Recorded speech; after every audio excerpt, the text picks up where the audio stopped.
Le SEO que tu fais en ce moment sur ton site est peut-être pire que de ne rien faire du tout. Parce qu'en fait, il donne l'illusion que tu avances, alors qu'en réalité, tu construis sur du sable. Je vais analyser ce site e-commerce rapidement pour que tu puisses voir les erreurs principales qu'on retrouve aujourd'hui en SEO, qui sont celles en fait que font la majorité des sites. Et peut-être que tu fais ces erreurs aussi. Et d'ailleurs, si tu veux que j'analyse ton site, tu peux rejoindre mon school, t'as le lien en description. Tous les jeudis, on fait de l'analyse de site. On regarde notamment les 4 erreurs dont je vais te parler ici, mais on revoit avec toi ta stratégie par rapport à ton persona, à tes besoins, et surtout ce qu'il faut que tu fasses pour accélérer ta croissance. L'erreur numéro 1, et qui est une des plus communes, en tout cas, et que ce soit sur du e-commerce ou sur d'autres sites, c'est la structure de ton site. Typiquement, une structure de site, c'est quoi? C'est une bonne architecture, c'est une colonne vertébrale. Un bon site, c'est une homepage, des pages services ou des pages catégories sur un site e-commerce qui doivent être claires, qui apportent aussi des catégories secondaires une fois que le site se sera développé, et chacune serve un sujet précis. Et quand c'est le bazar, quand ton site ressemble à un tiroir mal rangé, Google scrolle tes pages dans le désordre, il comprend rien à ta hiérarchie, et au final, il te positionne sur rien.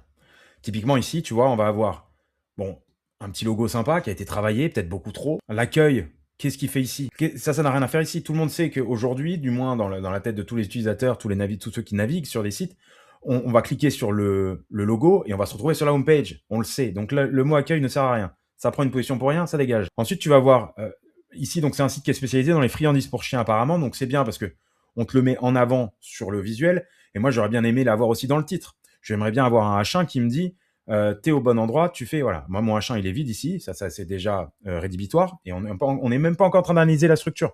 Là, j'aurais bien un H1, les meilleures friandises pour chiens, ou les meilleures friandises made in France pour chiens, ou made in Bretagne, ou je sais pas, ou faites à la main, ou voilà, ou spécial 100% bio, je sais pas, mais quelque chose qui dit en gros, ton utilisateur, il arrive, où est-ce qu'il tombe, pourquoi il tombe sur ce site, et qu'est-ce que ça va lui apporter. Un utilisateur qui arrive sur un site, il a cliqué sur un lien sur Google, avec un peu de chance, c'est le bon lien, c'est le bon mot-clé sur lequel tu vas te positionner. Il faut bien lui expliquer où est-ce qu'il tombe. Et il a une intention derrière, ce qu'on appelle l'intention de recherche. Si elle n'est pas bonne, si tu réponds pas à cette intention de recherche, tu vas le perdre aussi.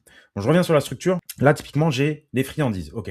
Donc, j'ai friandises avec toutes les friandises dedans. Viande séchée, poisson séché, crocos, OK. Friandises à mâcher. Pourquoi friandises à mâcher, il est à droite et pourquoi il n'est pas dans les friandises? C'est bizarre. Donc déjà, là, c'est pas bon. Alors la box, bon, c'est une box, etc. Ça peut être no box, pourquoi pas, ou no box pour chien. Peut-être que tu vois, tu pourrais regarder les mots-clés sur Alloscan et tu pourrais regarder est-ce que no box pour chien, c'est un mot qui va ressortir, il y a du volume de recherche, il y a de la tendance, etc. Bon là, box, bon, c'est un peu perdu, ça parle à personne, ça parle ni à ton utilisateur ni à Google. No box pour chien, il faut savoir quand tu mets ton mot-clé là-dedans, dans ton header, dans ta navbar, pardon, et que tu vas travailler sur un mot-clé, bah, tu vas aider à Google à comprendre où est-ce qu'il va. Il y a un lien dessus, et en plus, quand tu vas te rediriger dessus, théoriquement, tu arrives sur No Box pour chien. Alors là, on va en parler, hein. Il y a aucune partie contenu en dessous, mais je vais revenir dessus. Donc là, je retourne sur mon accueil, avec un double lien qui va vers l'accueil. Donc là, autant te dire que tu perds du jeu SEO. Et donc, tu as friandises, tu devrais avoir friandises dedans, les jeux d'occupation, qu'il faudrait regarder, jeux d'occupation pour chien, peut-être. C'est un mot-clé, encore une fois, qui peut avoir de la recherche. Jeu d'occupation, ça peut être pour n'importe qui. Si je prends juste le mot-clé, ça peut être pour enfant, ça peut être jeu d'occupation pour un adulte, ça peut être, tu vois, en voyage. Donc, il faudrait mettre jeu d'occupation, il faudrait mettre de quoi tu parles, jeu d'occupation pour chien. Et je suis sûr que si on cherche jeu d'occupation pour chien, occupation pour chien, on va peut-être trouver des mots-clés et c'est là que tu mettras un mot-clé dedans. Bref, tout ça pour te dire que là, la structure de ton site, elle a pas l'air bonne. Et occupation gourmande, bon. Alors, qu'est-ce qu'on a dedans? Du pâté, des smoothies, ok, donc c'est pas occupation gourmande. Ouais, ou peut-être que je connais pas trop le terme, mais en tout cas, c'est quelque chose ici qu'il faudrait que tu retravailles. Promo, nos promotions. Il va me manquer quelque chose ici, c'est nos actualités, nos blogs, ou qui sommes-nous, ou tu vois, ou pourquoi nous choisir. Et ça, c'est important aujourd'hui de ramener un peu d'humanisation, d'humanité sur un site, parce que dans une période où on a de plus en plus d'IA, de plus en plus de contenu IA, etc., faut qu'on ait un côté humain sur le site, et c'est ça qui va faire que tu feras la différence avec d'autres sites e-commerce, dropshipping, etc. Si je descends, je regarde un peu, bon, on met en avant quelques produits de promotion, donc nos promotions, ça pourrait être plutôt profiter des meilleures promotions pour friandises pour chiens, comme ça on travaille vraiment sur le mot-clé qui va revenir plusieurs fois sur la page. Alors au petit croc, j'ai un son qu'on parle du site, donc là c'est pas mal. Là on va dire ce qu'on est, les friandises artisanales, ben, tu vois, au petit croc sont artisanales, tu vois, les faites à la maison. C'est ici qu'il faut que ce soit. L'information, elle doit être ici. C'est naturel, c'est fait à la maison, etc. C'est ça que les gens ils veulent voir. Au moment où ils arrivent ici, ils vont se dire, j'arrive sur un petit croc, j'ai de la friandise pour animal, et en plus c'est naturel, c'est fait maison. Ok, j'ai déjà signé plein de trucs. Je me dis, ah tiens, c'est quelque chose que j'ai pas dans le commerce, donc c'est quelque chose qui peut être intéressant pour moi. Voilà pourquoi j'ai une raison d'acheter et de rester sur ce site. Après, tu vas avoir tes catégories principales. Donc là, ma catégorie, ça va être typiquement mes friandises, vu que c'est un site qui tourne autour des friandises, mes jeux d'occupation et mes occupations gourmandes, si on reste là-dessus. Et là, j'ai quoi? Friandises séchées, pâté, crocos. Bah non, en fait, plus tu veux distribuer de puissance à ton site, plus tu vas mettre en avant sur ton e-commerce, après tes produits, tes meilleurs produits ou tes promotions, ceux que tu veux vendre en tout cas, tes principales catégories pour dire aux gens, voilà la boutique dans laquelle tu arrives, voilà ce que je propose ici, ce que je sers avec ce que je disais, le H1, le titre principal. Et derrière, voici mes rayons, mes catégories principales, c'est mes rayons. Et dans chaque rayon, après, tu vas avoir des produits, ou tu vas avoir des sous-rayons avec plusieurs étagères, tu vois, je sais pas comment tu veux l'imaginer. Mais là, on n'est pas bon. Alors là, les éléments, tu vois, sans gluten, 100% naturel, nutrition canine, peut-être que ça doit remonter ici à ce niveau-là pour dire non seulement on fait de la friandise pour chien qui est naturelle, mais en plus, voilà, on est certifié, on a des labels 100% naturels, etc. C'est là que tu dois le mettre, c'est de la réassurance aussi, ça. Pareil, j'aimerais bien avoir les avis clients tout de suite. Noté 5 sur 5 par 2000 clients sur Google Maps, sur Google My Business. Ou Trustpilot, ou t'en as d'autres, des avis vérifiés et compagnie. D'ailleurs, si tu veux récupérer plus d'avis clients, tu peux aller sur dropavis.com. Moi, je l'utilise pour récupérer tous mes avis clients par SMS. Et je crois que tu as 4 scénarios gratuits par mois. Bon, sur ce site, il y a plein d'autres choses à dire encore, comme l'inscription à la newsletter. Personne s'inscrit à une newsletter comme ça, ou alors ils sont très peu les gens qui font ça. Par contre, si tu leur offres quelque chose, un moins 10% par exemple sur leur premier achat, sur la première commande, ou un e-book avec comment créer des friandises maison naturelles pour ton chien, avec la recette, etc., et que tu leur dis ton email en échange, les gens, ils vont te le donner, leur email. Bon, voilà, tu l'as compris, la structure du site, elle est hyper importante. Je vais me reconcentrer là-dessus. Et c'est la base sur laquelle tout repose pour ton site. Aussi bien pour Google que pour ton utilisateur, il arrive à un endroit où il faut qu'il comprenne comment est structuré le magasin. Le deuxième point, c'est le maillage interne. Tu as des articles, tu as des pages services ou des pages catégories, tu as des pages produits, tu as une page de contact. Et toutes ces pages, est-ce qu'elles communiquent de manière logique entre elles? Tu vois, si je vais sur une page service, par exemple, une page catégorie, bon là, j'ai les produits, bien entendu. Mais typiquement, il me manque l'élément principal qu'on trouve sur toutes les sites e-commerce. Il te manque le fil d'Ariane, le breadcrumb. Ici, on doit se dire, bon, bah, tu as la page d'accueil et derrière, tu as toutes les friandises. Ce qu'il y a sur une autre page. Non, on l'a pas, tu vois. Il me manque les breadcrumbs ici. Donc ça, c'est hyper important. Il faut savoir où on est, il faut savoir où on va. Et il faut mailler les pages entre elles. Et si tu sais pas, le maillage interne, c'est le fait de lier les pages de ton site les unes aux autres de manière stratégique. Ça permet de faire circuler le jus SEO, de Google, donc tout ce qui est l'autorité. Et donc, tu transfères de l'autorité d'une page à l'autre. Plus tu as d'autorité sur ta page, plus le contenu est bon, plus ton site est cohérent, etc., plus tes pages remontent et sont visibles et font des clients.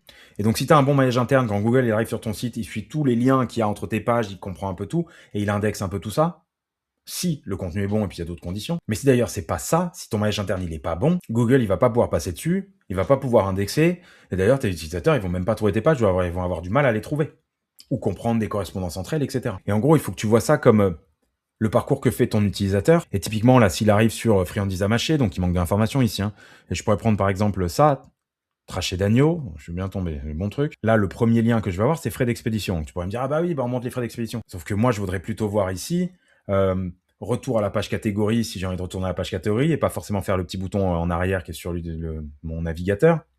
Ou je voudrais pouvoir aller voir une autre page produit qui est un peu cohérente avec celle-là. Donc là, je vais en avoir. Généralement, on te les met en bas. Tiens, t'as évalué avec Trustpilot ici. En plus, t'as des avis clients.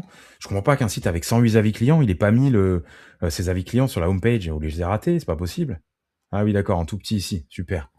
Mets-le en avant. Pareil, même chose, là je vais aller voir. Est-ce qu'on a un blog Opticro, tu vois? On en parlera dans la partie contenu qui est une des troisièmes erreurs.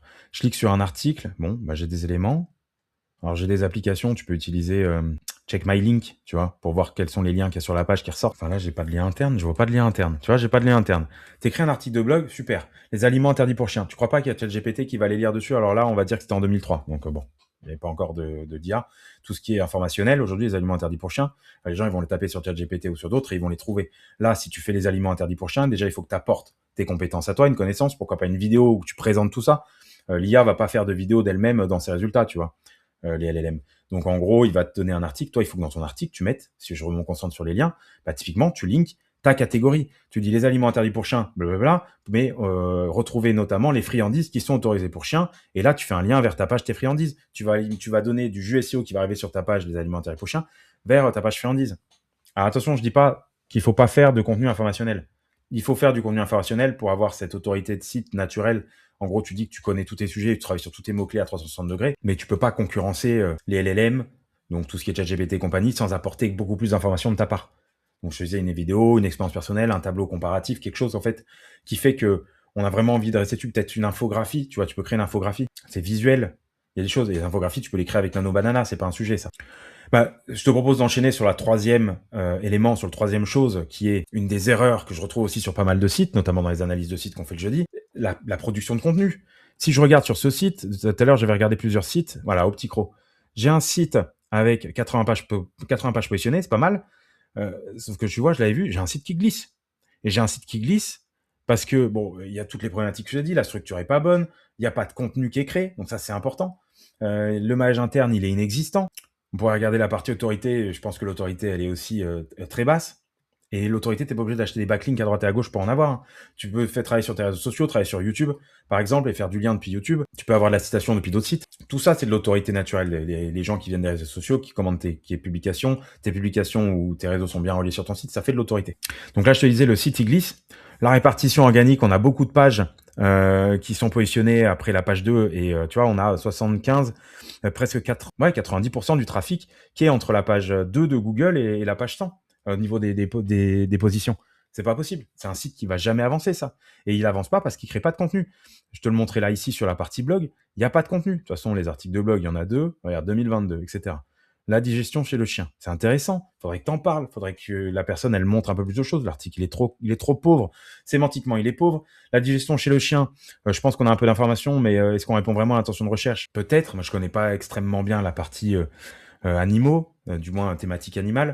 Et voilà, mais en tout cas, ce qui est sûr ici, c'est que tu n'as que 2 articles de blog. Il faudrait que tu en aies des centaines, voire plus, parce que c'était de toute façon, je sais que la thématique croquette, tout ce qui est autour de l'animal, c'est quelque chose où il y a beaucoup de monde, c'est plutôt concurrentiel.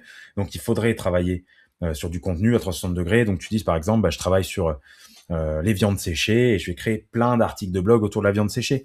Et tu vois, si je prends l'exemple de la viande séchée, hop, je vais faire comme ça. Je vais aller sur Alloscan, partie keyword, je vais mettre viande séchée. Alors je l'ai allé chercher ici parce que je me demandais comment ce site avait du trafic et tu vas le voir ici. Le site, comment il fait pour vivre et avoir autant de ventes, c'est parce qu'en fait, il a une position qui s'appelle viande séchée qui est pas mal positionnée. Je crois qu'il est sur la page 1 de ce que j'avais compris sur viande séchée. Oh, pour qui viande séchée? Pour humain, pour chien. Donc tu vois, viande séchée pour chien. Et donc là, il a 26 de trafic. Donc je pense qu'il a un peu de trafic qui arrive d'autres pages, donc ça fait un cumul. Et donc, pour continuer, si je voulais créer du trafic autour de viande séchée pour pousser ma page catégorie viande séchée, j'irais créer du trafic sur comment faire de la viande séchée pour chien. Ça peut être un guide, tu vois. Ce que je disais tout à l'heure, tu peux le donner en lead magnet, récupérer des emails. Bœuf, viande séchée pour chien. Qu'est-ce que je vais avoir? Comment faire du poulet séché pour chien? Comment faire sécher de la viande pour chien. Après, tu cherches dans la partie des mots-clés, etc. Et là, tu vas trouver du contenu. Et tu crées autant de contenu qu'il y a d'intention de mots-clés. Derrière, d'intention de recherche, fais pas de cannibalisation, attention. Et tout ça, tu fais du lien vers ta catégorie principale qui est viande séchée, dans la partie, dans la catégorie viande séchée. Le SEO, il faut bien le comprendre, c'est pas un one-shot où tu publies 10 articles ou 10 pages et puis tu t'arrêtes de publier pendant des semaines, des mois et tu reviens après. Il faut le savoir, Google, il récompense les sites qui sont actifs.